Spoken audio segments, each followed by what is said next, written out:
तीन वृक्ष पितरों के तुल्य हैं। पहला पीपल, दूसरा बट वृक्ष, तीसरा बेलपत्र का वृक्ष। बेलपत्र का वृक्ष कभी अनायास श्राद्ध पक्ष में आप कुछ भी ना कर पाए, कुछ भी ना कर सकते हो, तो एक पत्ते के ऊपर कोई सा भी पत्ता ले लो, चाहे पान का ले हो, कोई पीपल का ले हो, कोई भी पत्ते के ऊपर एक पुड़ी, थोड़ा मीठा थोड़ा नमकीन रखकर अपनी कामना कर कर अपने पूर्वजों के लिए इन तीन वृक्ष के नीचे 16 श्राद्ध में किसी भी एक दिन आप वो भोजन को रखकर आ जाइए। अपनी कामना कर कर सुख का अनुभव होगा, पितरों को शांति मिलेगी। एक जट्ठा और मट्ठा की कथा हमने पहले कही है, वो भी हमारे पेज पे डली हुई है, आप उस पे से निकाल कर सुनना।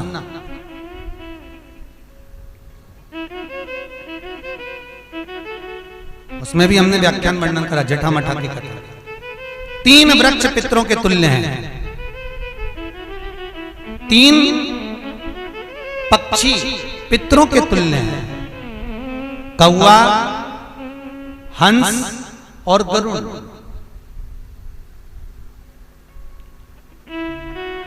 एक कौवा और एक श्वान कुत्ता, ये दो ऐसे होते हैं जिनको 20 मिनट पहले, आधे घंटे पहले, एक दिन पहले, 24 घंटे पहले, 48 घंटे पहले क्या होने वाला होता है, कौवे को और श्वान को भान हो जाता है। क्यों?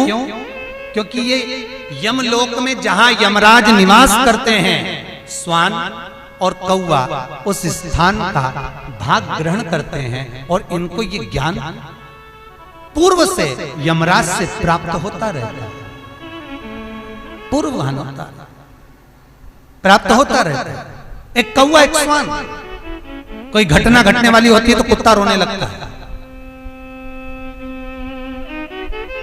कोई घटना घटने वाली होती है तो कौवा आकर बैठ जाता है, कोई आ रहा है तो कौवा आएगा, कोई भाव सूचक है तो कौवा आकर बैठेगा। दरवाजे पर कैसे, उसका भी भान है, अटारी पर कौवा कहां बैठा है, दरवाजे पर कौवा कहां बैठा है, किस स्थान पर कौवा विराजमान है, उसका भी भाव हमारे शास्त्र में वर्णन है।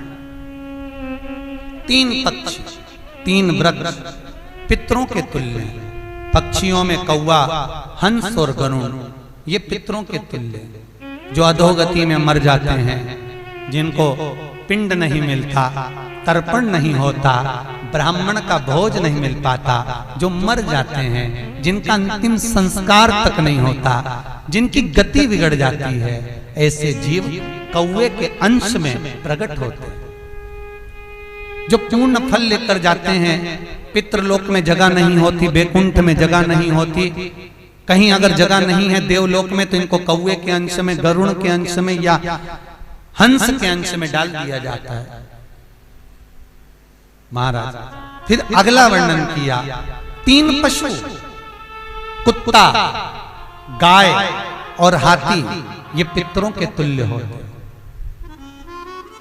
शिव महापुराण की कथा कहती है, अगर श्राद्ध पक्ष में गया नहीं जा सकते तो गाय के मुख में गयासुर ने वर दिया था कि गाय के मुख में अगर कोई गया नहीं आ पाएगा तो गयासुर 16 दिन गाय के मुख में निवास करेगा।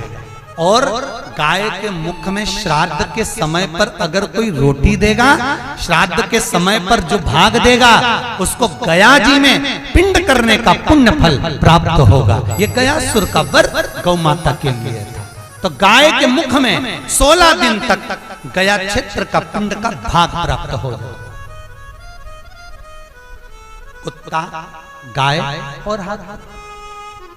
श्वान को रोटी क्यों देते हैं? क्योंकि श्वान पितरों को अपना भाग प्रदान कर देता है। श्वान रखता नहीं है, चुका देता। फिर 3 जलचर है महाराज जो पितरों के तुल्य हैं, मछली, कछुआ और नाग। पिंड जो बनाया जाता है वो पानी में दिया जाता है, मछली जिसको पाती है वो पितरों को प्राप्त होता है। कछुआ श्रावण के इस 16 श्राद्ध के अंतर्गत कछुआ यदि आपके दिए हुए भाग को पा लेता है तो वो जीव उसी समय पर तर जाए।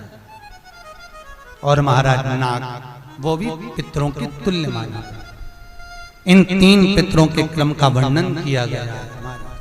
भगवान शिव ओगड़दानी बट का वृक्ष के रूप में ब्रह्मा को बना देते हैं और शंकर बटकेश्वर महादेव के रूप में विराजमान हो जाते हैं। ऐसा सुंदर प्रसंग शिव महापुराण में वर्णन किया।